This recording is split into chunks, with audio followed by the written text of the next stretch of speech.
Now I'm going to show you that how you can make a website more secure. Okay, so I'm going to share with you multiple plugins that I used before that you can also try in your website if you like to, or specifically you can try this plugin that I'm going to show you right now.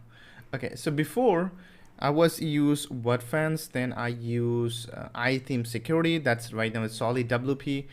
So like this plugin I was used. Let me search for you. Okay, so let's go here, Google. So before I was use this plugin, WordFence security, this plugin, as you can see this one, just see this spelling or this website.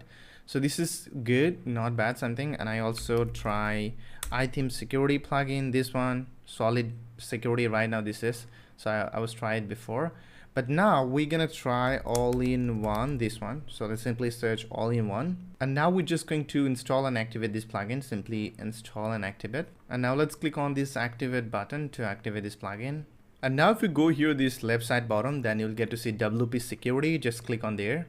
So right now I'm inside of this plugin, as you can see in dashboard, and you can see here my total current site point, and this is something like we can achievable. Okay, so don't worry about this point at all. So just do the setup. Okay, just don't worry about that.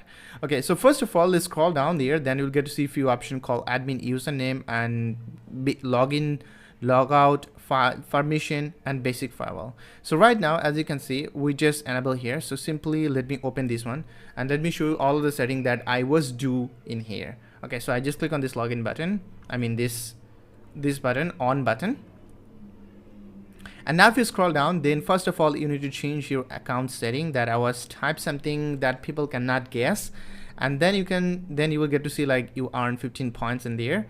And I've scrolled down. Then we need to change this name. It's something like a display name. We can change it, and then simply enable here this prevent user, this one, just simply enable it and just click on this save setting, this button. And now let's go to the next. It's mainly login, like login logout. So it's something like you can just simply enable this feature. It's mainly for, let's say, someone just trying to log in your admin using wrong username and password. What happened?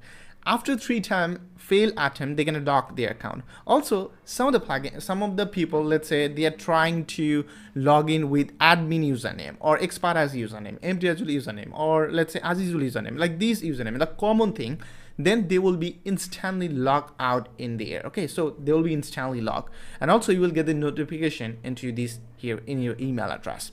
So this is mainly this feature. Now let's go here, this forced logout. This is something, let's say, after how minutes later they will automatically log out from your website.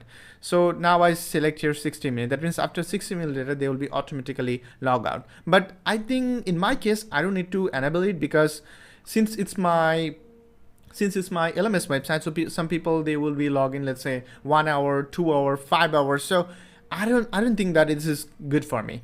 Let's go here, this next option, like login in user, this one. So here, as you can see, this is the user currently active in my website. So that's why you can see the IP address and login username. So right now, if more people log in my website, I will see there in here. So all will be like online. Let's go here, this manual approval, this option. This is so much interesting. I recently checked my client website and see that like almost 1.3k users was create account in their website. This is like a lot, right? So that's why if you just enable this option, then whenever someone just going to register in a website, you can simply review it. You can simply review their email, and after this, if you feel that okay, this is good, you can simply approve their registered user. Otherwise, it's good. You can simply remove them. Okay. Now let's go to this additional setting. In additional setting, I just simply enable it. This is like disable application password. Okay. So you can see here this top that what is mainly for. So you can see it here, and then try to understand. If you don't understand, but anyway, just enable it and save the setting. Now let's go to the next. Is mainly called database security. If you just go here, database security, then you will get to see. But I'm not going to change anything in there because I don't have much experience or idea about this, so I'm not gonna do changes. Let's go to the next. It's mainly the file security. Simply enable all of this, then that's fine. Okay. Now let's go to the next. It's mainly file protection. So in file permission, you will get this left side on a permission. Simply just enable it. Okay. Now here in this file protection, you can simply enable this one, and also you can enable here disable ability to edit PHP file. This is something like when someone just going to log in your WP dashboard, from there, we can do changes to the PHP file. But right now we enable it, and now people cannot do the changes from our WP dashboard. So I just enable it. Now let's go. The next is mainly host system logs. So we don't need to do anything. This is mainly for copy protection. Copy protection is something like, let's say you were just going to disable the right click. Right now what happened, if I just click on this right button, I can see few options, like you can also make inspect. So if you just enable it, then people cannot do it. Frame, it's something like, let's say people just make iframe your website content or iframe it. So I'm not going to do anything in there. So let's go to the next spiral. So I'm just going to enable all of this in here, and I'm not going to change any HT access this one, and I'm just going here this internet bots, just go there, and you can simply enable this, both of these. Let's go here this backlist, and now you can just add few IP address. If you get like someone, you can block it, but I don't have anyone, so I'm going to the next one. Okay, in next there is nothing, so we can simply set up a firewall. So here are the option. So you can simply set up the firewall. I'm not doing anything. Let's go to the next. It's mainly for brute force. So this is something like hiding your admin URL or login URL. Right now, if someone just going to log in my WordPress website, what they can do, they can simply type my website name /wp-admin. They will get the login option. Like they can put the username and password. But if you just enable it, and if you put something different URL, then if they type WP admin, they will redirect into 404 page. They will not get to see this page. And a secret or whatever, you're just going to type here your login page URL. If you just go to visit the URL, then you can log in. Otherwise, you can log in it. Okay. Next is like a spam prevention. Okay, this is something interesting. Just simply enable this, both of this. And here is mainly common spam IP address. Simply enable this one also.